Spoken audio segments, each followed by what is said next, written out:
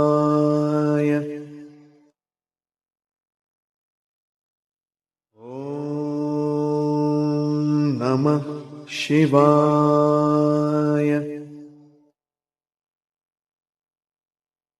ॐ नमः शिवाय।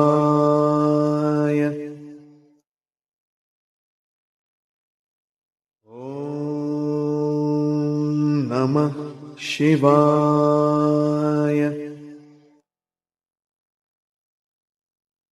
ॐ नमः शिवाय।